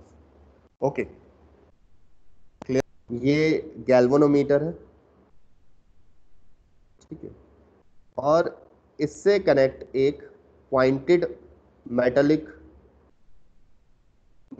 पॉइंटर होता है, जिसको बोलते हैं जॉकी, जे से रिप्रेजेंट करते हैं। ओके, अब आपको जो है एक ऐसी सिचुएशन सिलेक्ट करनी है। आप क्या करेंगे कि इस जॉकी को डिफरेंट पॉइंट पर प्लेस करेंगे। मान लो इस जॉकी को उठाकर मैंने यहाँ पर रखा, ठीक है, तो यहाँ पर रखने पर हो सकता है ये जो जॉकी वो जो गैल्वेनोमीटर है, उस वैसे तो गैल्वेनोमीटर में जब जीरो करंट होता है तो उसका पॉइंटर जो है मिडिल में होता है। ये जीरो करंट की रिप्रेजेंटेशन है गैल्वेनोमीटर की, ठीक है। अब मान लीजिए इस जॉकी को उठाकर मैंने यहां से यहां प्लेस किया कहीं, ओके। तो जब मैंने यहाँ पे प्लेस किया तो हो सकता है ये जो गैल्वेनोमीटर है वो इधर डिफ्लेक्ट हो जाए, ठीक है। यानी कि इसमें से कुछ करंट फ्लो हुआ, या तो जहां पे आपने इस पॉइंट को रखा था, मान लीजिए आपने इस पॉइंट को यहाँ पे रखा था सी पर, ठीक है। तो हो सकता है करंट जो है वो सी से ए फ्लो हुआ हो या फिर ए से सी फ्लो हुआ हो, दोनों पॉसिबिलिटी हो सकती हैं। अगर मान लीजिए पोटेंशियल एट सी ग्रेटर हो गया पोटेंशियल एट ए, तो करंट फ्लो हो जाएगा इस तरीके से सी से ए की तरफ। और अगर ए का पोटेंशियल ज्यादा हो गया सी से, तो करंट जो है ए टू सी फ्लो हो जाएगा। तो जो आपका पॉइंटर है वो हो सकता है इस तरीके से डिफ्लेक्ट कर जाए। मान लीजिए आपने जॉकी अब यहां पर रखा, तो आपका पॉइंटर इस मिडिल पोजीशन से इधर डिफ्लेक्ट हो जाएगा। तो आपको जो कंडीशन तलाशनी है वो जीरो डिफ्लेक्शन या जीरो करंट की कंडीशन को फाइंड आउट करना है, जीरो डिफ्लेक्शन। यानी कि आपको ऐसा पॉइंट सेलेक्ट करना है इस वायर पर जहां पर ये जॉकी जो है वो जीरो डिफ्लेक्शन शो करे। क्या शो करे? Zero deflection. यानी कि उस केस में the potential at point A and potential at point C जो है वो बराबर हो जाएगा। जैसे हमने देखा था कि गैल्वेनोमीटर हमारे लिए क्या है, एक रेजिस्टेंस है आर जी का, और इसमें जो करंट है वो आई जी फ्लो हो रहा है ए और बी टर्मिनल। तो अगर इन दो पॉइंट पर पोटेंशियल सेम हो जाए तो आई जी जीरो हो जाएगा, कोई करंट फ्लो नहीं होगा गैल्वेनोमीटर से। और जब गैल्वेनोमीटर से कोई करंट फ्लो नहीं होगा तो उसके अंदर डिफ्लेक्शन भी नहीं होगा, ठीक है। इस टेक्निक को हम बोलते हैं नल पॉइंट मेथड। यानी कि आपको क्या सेलेक्ट करना है? नल पॉइंट सेलेक्ट करना है। ऐसा पॉइंट सेलेक्ट करना है जहां पर डिफ्लेक्शन इन गैल्वेनोमीटर कुछ भी ना हो और उसकी रीडिंग जीरो हो, ठीक है। अब देखो इसको एग्जाम्पल से समझते हैं। ये मैं रब कर देता हूं, समझिएगा एग्जाम्पल से। हम अपना प्रीवियस एग्जाम्पल ले लेते हैं जो अभी हमने 12 वोल्ट वाला लिया था। ये मैं रब कर देता हूं। चलिए एक डायग्राम बनाते हैं। Negative, okay.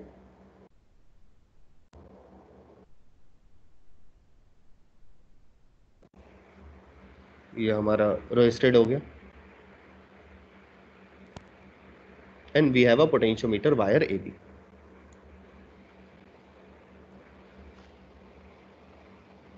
It's a potentiometer wire A B.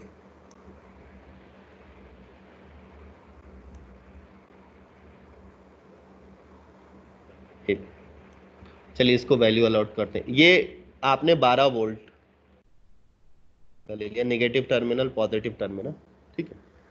ये आपका रोस्टेड था 2 वोल्ट का और resistance of R A B था 4 वोल्ट का, तो सारी 4 ओम का, और ये भी ओम में होगा।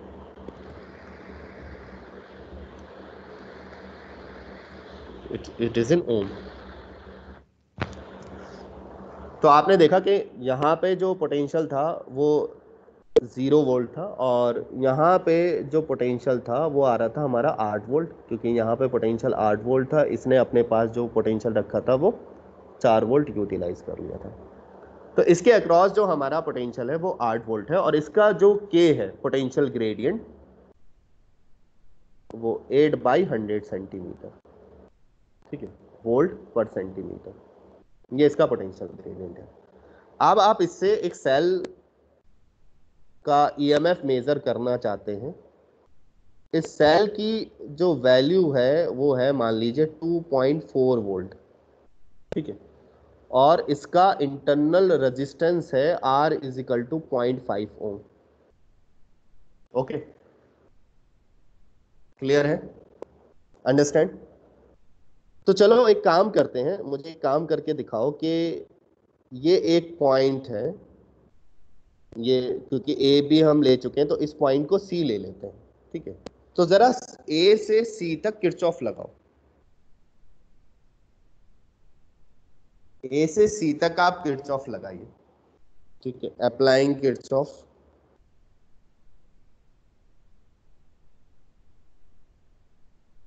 अप्लाइंग किरचॉफ,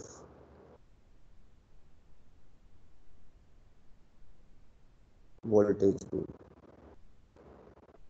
ये तो हम जानते हैं कैसे लगाएंगे, और या ओपन सर्किट में हम कैसे लगाते हैं, ठीक है। और मान लीजिए time being I current flow हो रहा है इसमें, वैसे तो कोई करंट फ्लो होगा नहीं, बट मैं कह देता हूं कि इसमें स्मॉल I1 करंट फ्लो हो रहा है, और जो पोटेंशियोमीटर में करंट फ्लो हो रहा होगा वो तो कैपिटल आई होता ही है। इस केस में वो कैपिटल आई 2 एम्पियर के बराबर होगा, ये हम ऑलरेडी कैलकुलेट कर चुके हैं, तो इसकी कैलकुलेशन में स्किप करो। तो मुझे ए से सी जो है वो पोटेंशियल चाहिए, तो मैं बोलूंगा ए पे पोटेंशियल मान लीजिए वी ए है, तो वी ए, ठीक है। अब आप देखिएगा, आप ए से चले, आप बैटरी के नेगेटिव से पॉजिटिव टर्मिनल जा रहे हैं, यानी कि आपका पोटेंशियल ग्रो करेगा, बढ़ेगा, तो मैंने लिख दिया +2.4, +2.4 वोल्ट, ठीक है। अब आप रेजिस्टेंस में करंट के डायरेक्शन में जा रहे हैं, तो आप लिखेंगे I1 into are, internal resistance, और ऐसा करके आप पोटेंशियल सी पे पहुंच गए, ठीक है। बात आई समझ में, क्लियर है। अब इस सी के बीच में मैंने लगा दिया एक गैल्वेनोमीटर, ठीक है। एक एंड गैल्वेनोमीटर का सी से जोड़ा, ये मेरा गैल्वेनोमीटर हो गया, और मैं इस जॉकी को किस पॉइंट पर रखूं, डी, ये डी पॉइंट है। तो मेरा क्वेश्चन है कि मैं इस जॉकी को किस पॉइंट पर रखूं so that current through the galvanometer 0 हो जाए। तो इसका आंसर क्या होगा, the current through galvanometer, through galvanometer will be zero, will be zero. बताइए क्या होना चाहिए, भाई सी से डी करंट फ्लो ना हो और डी से सी भी करंट फ्लो ना हो, दोनों ही बातें हैं। सी से डी पे की तरफ भी करंट नहीं जाना चाहिए और डी से सी की तरफ भी करंट नहीं आना चाहिए, तो ये जब ही पॉसिबल है जब सी और डी का पोटेंशियल बराबर हो जाए। किसका हो जाए, सी और डी का पोटेंशियल बराबर हो जाए, तभी तो ये पॉसिबल है, अदरवाइज पॉसिबल ही नहीं है। समझ आई बात। अब मैं कह रहा हूं कि गैल्वेनोमीटर में से करंट 0 है, जरा ध्यान से देखिएगा। मैंने कहा मैंने डी वो ऐसा पॉइंट ढूंढ लिया जहां का पोटेंशियल, डी का पोटेंशियल और सी का पोटेंशियल बराबर हो गया, तो मैंने ऐसा पॉइंट ढूंढ लिया। अब मैं कह रहा हूं गैल्वेनोमीटर में से करंट 0 है, तो आप ध्यान से देखो कि यहां से तो आपने करंट I1 माना हुआ है, अब ये गैल्वेनोमीटर के थ्रू ही तो जाएगा क्योंकि यही सिंगल रास्ता है, यानी कि जब गैल्वेनोमीटर में से करंट 0 है तो ये I1 भी 0 है। means when the current flow through the galvanometer is 0, the current through internal resistance will also be 0, यानी कि इस internal resistance में से कोई करंट फ्लो नहीं होगा उस कंडीशन में। तो यहां पे लिख लेते हैं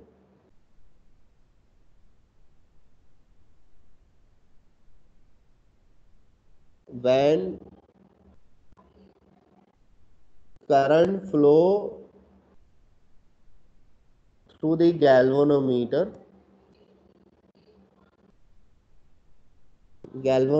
is 0, the current through internal resistance, the current through internal resistance will also be 0, through internal resistance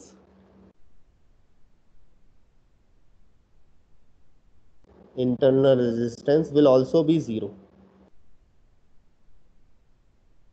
also 0।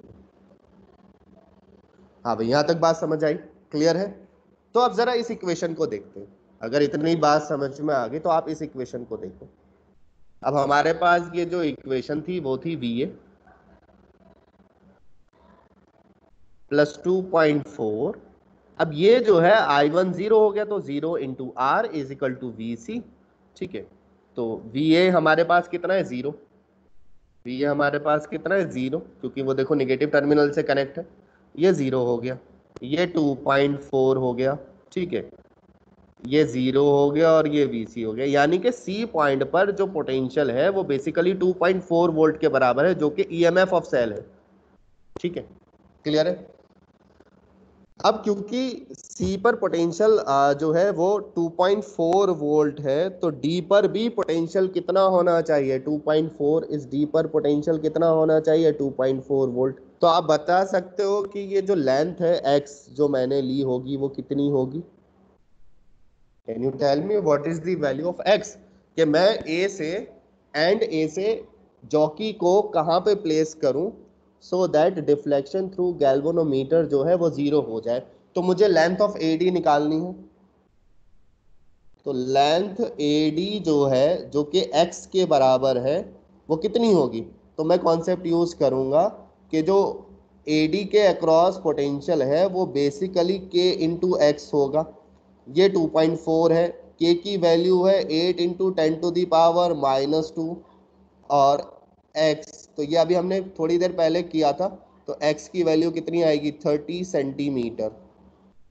यानी कि अगर मैं जॉकी को A से 30 सेंटीमीटर की दूरी पे रख दूं, जॉकी को A से 30 सेंटीमीटर की दूरी पे रख दूं, तो करंट थ्रू दी गैल्वेनोमीटर 0 हो जाएगा, और ये जो वैल्यू है AD के अक्रॉस पोटेंशियल की जो वैल्यू है वो हमें EMF बता देगी। हमने जो अभी कैलकुलेशन की वो ऐसे की कि हमें EMF मालूम था और हमने लेंथ निकाली। इसका रिवर्स भी तो पॉसिबल है, अगर मुझे EMF अननोन है और मैं लेंथ निकाल लूँ ये वाली नल पॉइंट मेथड से, तो मैं उसका पोटेंशियल निकाल के बता सकता हूँ इसके अक्रॉस जो पोटेंशियल होगा AD, वही क्या हो जाएगा, EMF ऑफ द सेल हो जाएगा। और ये जो रेजिस्टेंस है R, जो इंटरनल रेजिस्टेंस है, इसके थ्रू कोई करंट फ्लो नहीं होगा। अब आप एक ये सेल सर्किट देखो, सेल सर्किट जो है वो ओपन सर्किट रहा क्योंकि सेल सर्किट में कोई करंट फ्लो नहीं हो रहा, उसके इंटरनल रेजिस्टेंस के थ्रू कोई करंट फ्लो नहीं हो रहा। इसी वजह से आप इस डिवाइस का यूज करके, पोटेंशियोमीटर का यूज करके इसके अक्रॉस EMF मेजर कर पा रहे हैं। अगर आप इस पोटेंशियोमीटर की जगह वोल्ट मीटर यूज करते तो वोल्ट मीटर में से करंट फ्लो होता और वही करंट जो है इंटरनल रेजिस्टेंस में से फ्लो होता, इसलिए आपको वोल्ट मीटर के केस में EMF नहीं मिलता, आपको टर्मिनल पोटेंशियल मिलता। भैया बताइए, यहाँ तक बात सबको क्लियर लेते हैं, ठीक है।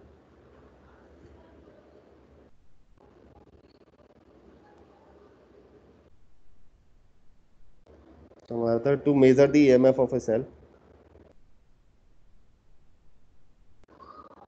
to measure the EMF of a cell.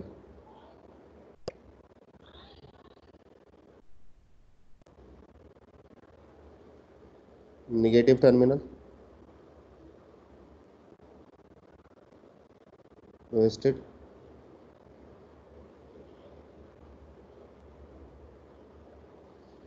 potentiometer wire AB। तो जिस सेल का EMF मेजर करना है वो आप यहाँ पे कनेक्ट करिए, और उसका देखिए निगेटिव टर्मिनल से ही कनेक्ट होना चाहिए R, और इसके थ्रू गैल्वेनोमीटर, ठीक है। ये कैपिटल E हो गया, ये स्मॉल E हो गया।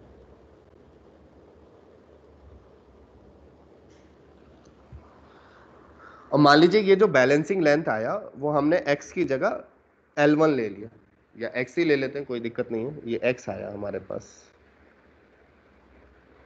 ठीक है। तो लिखिए let K be the potential, ये डेरिवेशन हो गया, डेरिवेशन कर रहा हूं मैं, potential gradient, potential gradient of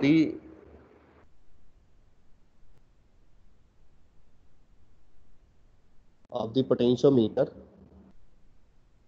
wire at null point. Null point आप समझ रहे होंगे, means when the current flow through the galvanometer is 0 at the null point, there is no deflection in the galvanometer, there is no deflection no deflection in the galvanometer, in the galvanometer. ठीक है, तो उस case में जो ये दो point हैं, जैसे सेल के हमने दो पॉइंट ले लेते हैं, ये तो हमारा डी पॉइंट था, ये हमने सी पॉइंट लिया था, और तो पोटेंशियल अक्रॉस एसी और पोटेंशियल अक्रॉस एडी बराबर हो जाएगा, यानी कि एक तो पोटेंशियल ये और एक पोटेंशियल ये, इन दोनों के अक्रॉस पोटेंशियल जो है वो सेम हो जाएगा। तो potential across AC is equal to potential across AD. अब AC के अक्रॉस जो पोटेंशियल होगा वो बेसिकली E होगा, क्योंकि इस इंटरनल रेजिस्टेंस में तो कोई करंट फ्लो नहीं हो रहा, नल पॉइंट पर I 0 है, तो A और C के बीच में जो पोटेंशियल होगा वो EMF ऑफ द सेल के बराबर होगा, जिसको आप मेजर करना चाहते हैं। अच्छा, AD के अक्रॉस जो पोटेंशियल होगा वो KX होगा, तो आपने X मेजर कर लेना है। ठीक है, जॉकी रख के, स्केल तो अवेलेबल होते ही है यहाँ पे। ठीक है, तो स्केल पे रीडिंग लेके X को मेजर कर लेना है। K की वैल्यू आप निकाल सकते हैं total length, total potential difference across AB से, तो आपको जो EMF है वो इस पर्टिकुलर सेल का पता चल जाएगा।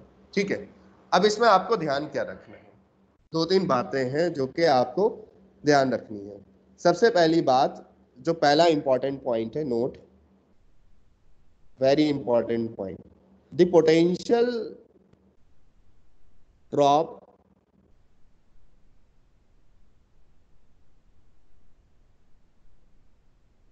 the potential drop across potentiometer wire, potentiometer wire must be greater than,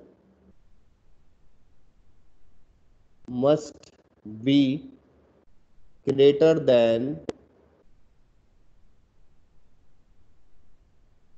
must be greater than the EMF of the cell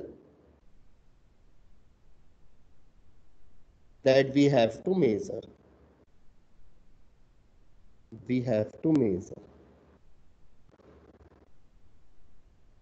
ठीक है, बहुत इंपॉर्टेंट पॉइंट है, एग्जाम्पल से समझते हैं। देखिए, अभी हमने एक पोटेंशियोमीटर ले लेते हैं,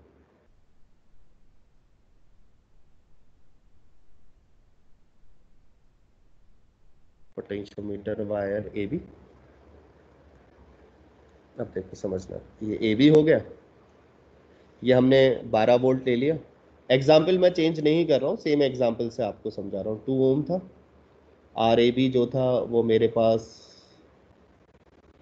4 ओम था। पोटेंशियोमीटर में जो करंट फ्लो हो रहा था वो I is equal to 2 ampere का फ्लो हो रहा है। ओके, इसके अक्रॉस जो पोटेंशियल ड्रॉप था वो था 4 वोल्ट। ठीक है, तो 12 में से 8 वोल्ट यहाँ बचा, 8 वोल्ट हमारा यहाँ पर होगा और यहाँ पर हमारा 0 वोल्ट होगा।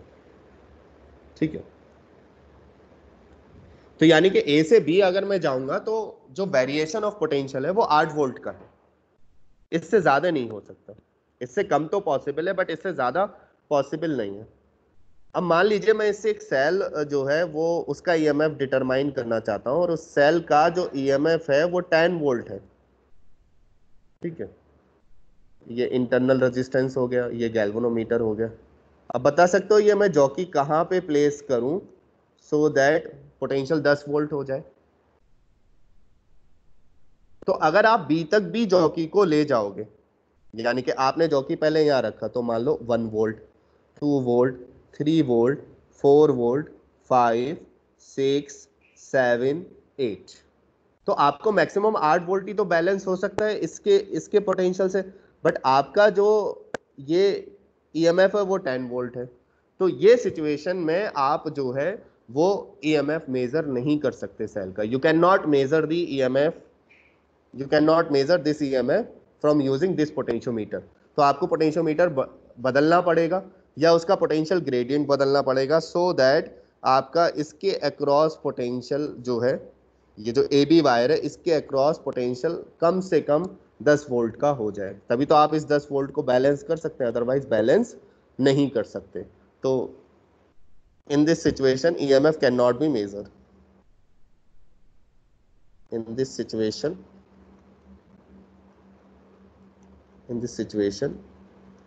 EMF of the cell cannot be measured.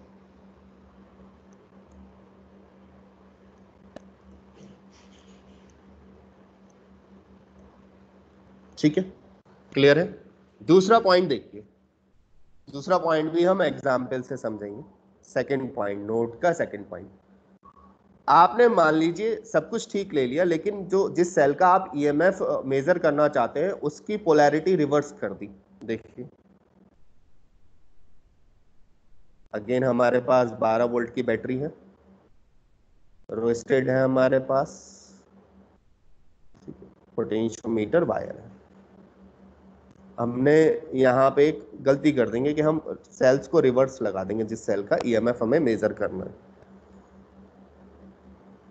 मान लो ये ए है, ये बी है, ये 12 वोल्ट की बैटरी है कैपिटल ई, माइनस प्लस ये आर एच है, ठीक है, 2 ओम का, और ये आर ए बी जो है वो 4 ओम का है।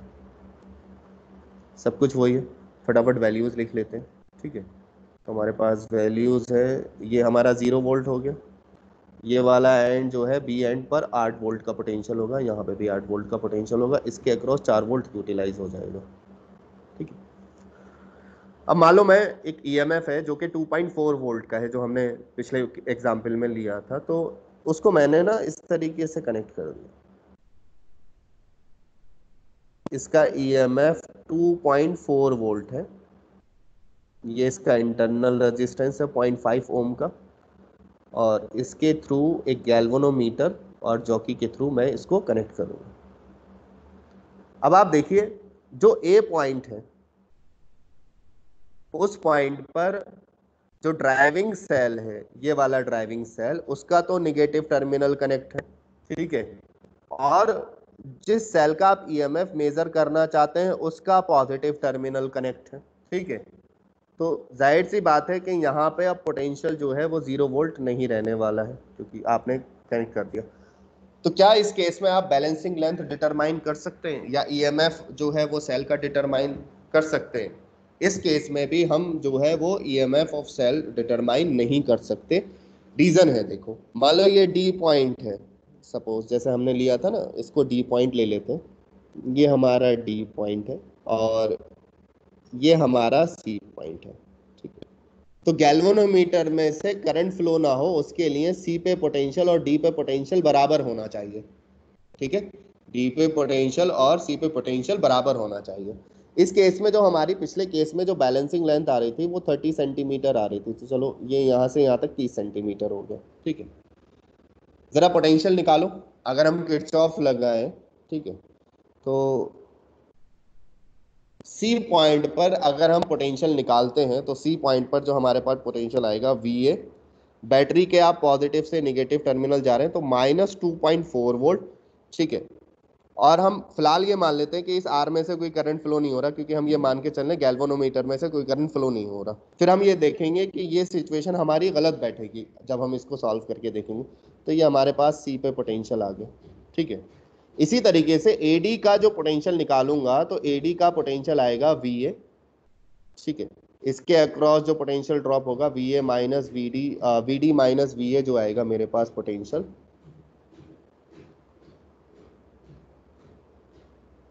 तो V D minus V A जो पोटेंशियल आएगा मेरे पास वो तो के इंटू एक्स ही आएगा, दैट इज के इंटू 30 सेंटीमीटर, और वो आएगा 2.4 सेंटीमीटर, वो सॉरी 2.4 वोल्ट्स के हमें मालूम है इसका।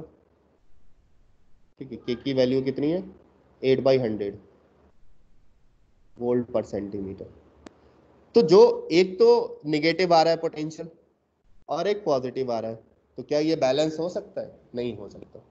ठीक है, इसलिए इस केस में जो है हम इसका ईएमएफ मेजर नहीं कर सकते। तो जो पोलैरिटी है वो सेम होनी चाहिए, जो पोलैरिटी है वो सेम होनी चाहिए, यानी कि ए पॉइंट से अगर आपने ड्राइविंग सेल का निगेटिव टर्मिनल जोड़ा हुआ है तो इस सेल का जिसका ईएमएफ आप मेजर करना चाहते हैं उसका भी निगेटिव टर्मिनल यहाँ से जुड़ा होना चाहिए। अगर आप इस तरीके से कर देंगे तो you can not able to find out the null point.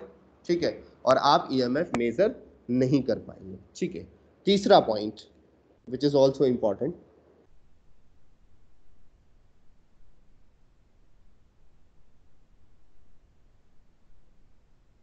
अच्छा तीसरे पॉइंट में एक आपको पॉइंट याद होना चाहिए, galvanometer is a very sensitive device. ये हमने कल पढ़ा था, आपको बताया था। Galvanometer is a very sensitive device. It can measure a small value of current. Galvanometer is a very sensitive device. Sensitive device. It can measure. It can measure a small current. Small current measure या detect small current. ठीक है, और वो जो current का order होता है वो माइक्रो एम्पियर का होता है। ठीक है, अगर आप इससे ज्यादा करंट गैल्वेनोमीटर में से पास करेंगे तो गैल्वेनोमीटर डैमेज हो जाएगा। ठीक है, अब देखिए यहाँ पे इस कॉन्सेप्ट का क्या यूज है।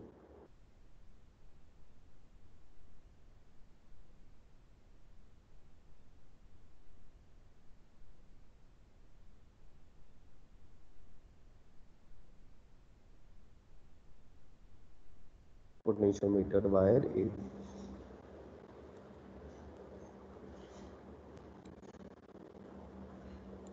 A B.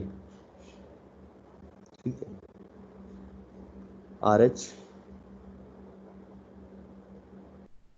2 ohm, R A B 4 ohm, E 12 volt हो गया, करंट फ्लो हो रहा है आई। ओके, और एक ईएमएफ में मेजर करना चाहता हूं, इसका ईएमएफ है 2.4 वोल्ट। तो जब तक ये गैल्वेनोमीटर जो है वो नल पॉइंट, जॉकी जो है वो नल पॉइंट पे रखा हुआ है, तो ये बिल्कुल डिफ्लेक्शन इसमें 0 होगा। ठीक है, जब तक तो कोई दिक्कत नहीं है। ठीक है, लेकिन आपको ऐसा तो नहीं है कि डायरेक्टली आपको नल पॉइंट मालूम है और आपने गैल्वेनोमीटर वहीं उठा के रख दिया डी पॉइंट पर 30 सेंटीमीटर की दूरी पर। ऐसा तो पॉसिबल नहीं है, आपको ढूंढना पड़ेगा। पता तो नहीं होता ना, एक्सपेरिमेंट में तो ढूंढना पड़ेगा, वो चीज फाइंड आउट करनी पड़ेगी। तो जब आप इसको ढूंढना स्टार्ट करेंगे तो हो सकता है आप ये जो गैल्वेनोमीटर की जॉकी है, हो सकता है आप इसको यहाँ पे रख दें और ये जो लेंथ है वो मान लो यहां से यहां तक 60 सेंटीमीटर हो गए। ठीक है, तो इस पॉइंट पर पोटेंशियल कितना होगा, अभी हमने कैलकुलेट किया था, इस पॉइंट पर जो पोटेंशियल है वो 4.8 वोल्ट आ रहा था। ठीक है, अब ये जो पॉइंट है डी डैश, जो पॉइंट डी डैश है, इसको मैं डी डैश ले लेता हूं पॉइंट डी डैश पर पोटेंशियल सी से ज्यादा हो गया। मैं पहले पॉइंट मार्क कर देता हूं। तो ये तो हमारा सी पॉइंट है और ये पॉइंट आया डी डैश। तो पहले तो हमारा डी पे पोटेंशियल सी के बराबर था, कोई दिक्कत नहीं थी। गैल्वेनोमीटर में से no current will flow through galvanometer, no current flow through galvanometer, zero current flow होगा थ्रू गैल्वेनोमीटर। ठीक है, गैल्वेनोमीटर में से कोई करंट फ्लो नहीं होगा। बट आप देखेंगे V D dash is greater than V C, क्योंकि सी पे जो पोटेंशियल होगा वो 2.4 वोल्ट का होगा या उससे कम होगा, क्योंकि अब करंट फ्लो होना स्टार्ट हो जाएगा। तो वैल्यू लिखना तो सही नहीं होगा, बट हाँ सी पे पोटेंशियल जो है वो डी से कम होगा। What will happen, current flow from higher potential to lower potential. इस गैल्वेनोमीटर में से एक हाई अमाउंट ऑफ करंट जो है वो फ्लो होना स्टार्ट हो जाएगा। ठीक है, तो क्या गैल्वेनोमीटर में से वो high amount of current pass हो सकता है या वो डैमेज हो जाएगा, डैमेज हो जाएगा वो। ठीक है, वो जो भी रेजिस्टेंस रहा हो, ठीक है, पोटेंशियल डिफरेंस निकाल लेंगे और इस गैल्वेनोमीटर के रेजिस्टेंस से डिवाइड कर देंगे तो एक करंट फ्लो होगा। ये मुझे मालूम है कि वो करंट माइक्रो एम्पियर ऑर्डर का तो नहीं हो सकता। ठीक है, यानी कि इस केस में ये गैल्वेनोमीटर डैमेज हो जाएगा। यानी कि जैसे ही आप नल पॉइंट ढूंढना स्टार्ट करोगे, गैल्वेनोमीटर नल पॉइंट ढूंढने से पहले ही खराब हो जाएगा। ठीक है, तो उसके लिए हम प्रिकॉशन क्या लें, क्या प्रिकॉशन हो सकती है? उसके लिए प्रिकॉशन है कि आप गैल्वेनोमीटर के साथ एक हाई वैल्यू रेजिस्टेंस लगा दें, ठीक है, किलो ओम का, ठीक है, या जैसे हमने देखा था ना 1 लाख ओम का, हम एक हाई वैल्यू रेजिस्टेंस लगा दें। तो अगर हम इस गैल्वेनोमीटर के साथ एक हाई वैल्यू रेजिस्टेंस लगा दें तो हमारा पर्पस जो है वो सॉल्व हो जाता है। अब यहाँ से एक क्वेश्चन पूछा जाता है, what is the purpose of this high value resistance? तो ये हाई वैल्यू रेजिस्टेंस इस बात को इंश्योर करता है कि गैल्वेनोमीटर डैमेज ना हो, ठीक है। पहला क्वेश्चन तो ये पूछा जाता है, what is the purpose of this high value resistance? तो इस हाई वैल्यू रेजिस्टेंस का पर्पस है कि ये गैल्वेनोमीटर को डैमेज होने से बचाता है, सेफ रखता है, ठीक है। दूसरा क्वेश्चन ये है, क्या इस हाई वैल्यू रेजिस्टेंस के इंक्लूड करने पर नल पॉइंट इफेक्ट होगा? ठीक है, तो आंसर है no, there will be no change in the null point, क्योंकि नल पॉइंट के केस में करंट ही फ्लो नहीं होता। तो आप यहाँ पे अगर हाई वैल्यू रेजिस्टेंस भी लगा रहे हो तो उसका कोई फर्क नहीं पड़ेगा, क्योंकि इस ब्रांच में कोई करंट फ्लो नहीं होगा, ना ही नल पॉइंट। मान लो आपने डी पे रख दिया, तो डी पे जो पोटेंशियल है वो 2.4 है और सी पे भी पोटेंशियल 2.4 है, तो इस स्मॉल आर में से भी कोई करंट फ्लो नहीं होगा और इस हाई वैल्यू रेजिस्टेंस में से भी कोई करंट फ्लो नहीं होगा। मेरी बात आ रही है समझ में? तो इस हाई रेजिस्टेंस वैल्यू लगाने पर नल पॉइंट में कोई फर्क नहीं पड़ता, क्योंकि नल पॉइंट के टाइम इस हाई वैल्यू रेजिस्टेंस और इंटरनल रेजिस्टेंस में से कोई करंट फ्लो नहीं होता। बात आगे समझ में? तो ये जो 3 पॉइंट हैं ये काफी इंपॉर्टेंट है, एग्जाम में काफी सारे प्रॉब्लम इनसे रिलेटेड पूछे जाते हैं, ठीक है। नेक्स्ट